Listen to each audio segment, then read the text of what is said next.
Bonjour et bienvenue. Aujourd'hui, on continue la série de lecture sur la multidimension, extrait du livre de Virginie L'Ascension, Le temps des justes.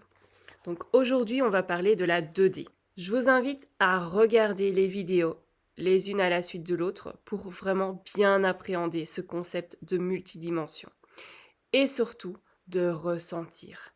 Vous pouvez diminuer la vitesse de lecture et prendre le temps de vous connecter à votre corps pour ressentir les informations. C'est extrêmement important de pouvoir ressentir les informations.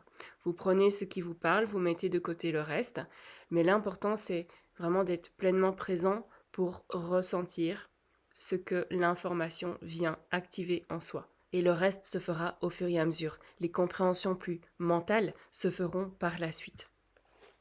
Alors, la 2D.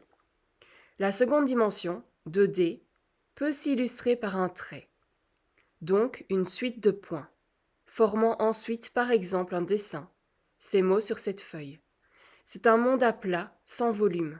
Il permet de se représenter les sons en mots, les choses, les personnes, les endroits, amenant à la conscience une représentation du possible existant, passé ou en devenir. Il est comme un monde utile et nécessaire pour pouvoir appréhender les autres. Il permet également à l'inconscient de se manifester par l'imaginaire et de le rendre accessible, en le représentant par le dessin, en le coloriant ou en l'écrivant. Il est une sorte de pont permettant d'évoluer. Les hommes préhistoriques ont progressé aussi grâce à lui lors de la naissance de l'art pariétal. Il représentait leur environnement et leur façon de vivre. Peignait sur les rochers, puis sur les peaux animales. Il montrait des femmes, des hommes et même des hybrides, mi-homme, mi-animal, ainsi que des étoiles, des animaux ou leurs mains. Comme si de tout temps, l'humain avait besoin de créer, d'exprimer ce qu'il est par ses émotions et l'art et la culture qui en découlent. La 2D montre des aspects de la 3D et plus. Elle permet de mieux s'organiser dans la 3D, de mieux la comprendre, car elle enlève son volume pour l'analyser, en le déployant. Prenons l'image d'un cube. Il est en volume. En géométrie, nous allons l'ouvrir, le développer et constater qu'il est fait de 6 faces à plat, ne représentant pas un cube, mais ceci. Donc il y a l'image, ici. Hop, voilà. Nous découvrons donc une représentation réelle de comment le cube est formé. On peut même dessiner aussi un carré 2D en le faisant devenir un cube 3D grâce aux lignes de perspective. Nous lui donnerons donc une profondeur et un volume. La 2D permet donc de mieux comprendre la 3D. Et donc le cube, voilà.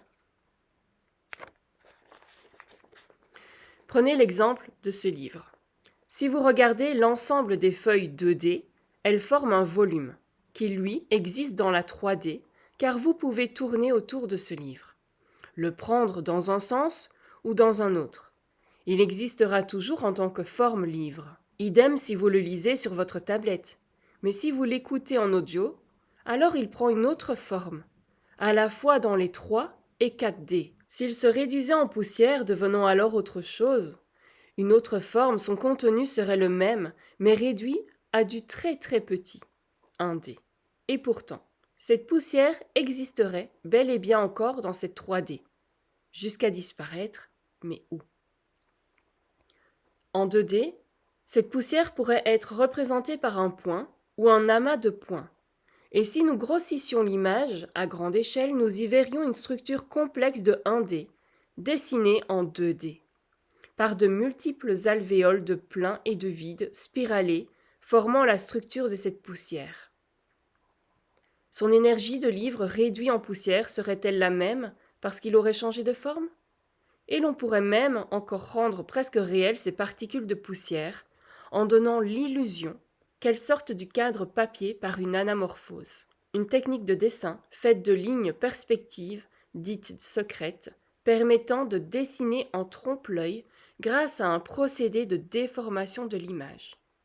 Quand le dessin est réussi, il donne l'impression de prendre vie et d'être véritablement en relief 3D. Mais seulement grâce à un point de vue précis si l'on se situe au bon endroit. dans la bonne perspective pour le voir. Sinon, il se révèle complètement différent et sans relief en étant à plat, en 2D, vu sous un autre angle. Et c'est tout l'enjeu.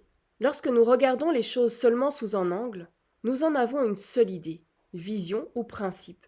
Mais si nous les regardons sous un autre angle, alors nous ajoutons à nos compréhensions une nouvelle conscience du même phénomène.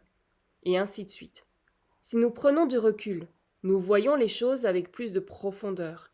Si nous prenons de la hauteur, nous apercevons les choses avec plus d'ensemble, plus de globalité. Et parfois nous pouvons nous laisser mener par l'illusion d'une réalité telle que le fait l'anamorphose.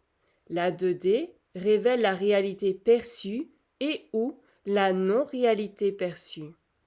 Mais elle reste toujours une perception personnelle et met en scène nos émotions et nos croyances qui s'ajustent à ces phénomènes vus ou non vus. Elle nous interroge sur ce que nous voyons réellement et sur le fait de réellement regarder ce que nous voyons. Sous quel angle? Point de vue, prisme déformé par nos croyances, nous nous plaçons pour avoir notre opinion et exposer notre jugement.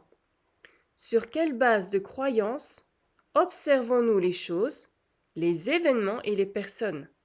Quelle limitation par ignorance nous fait percevoir ainsi?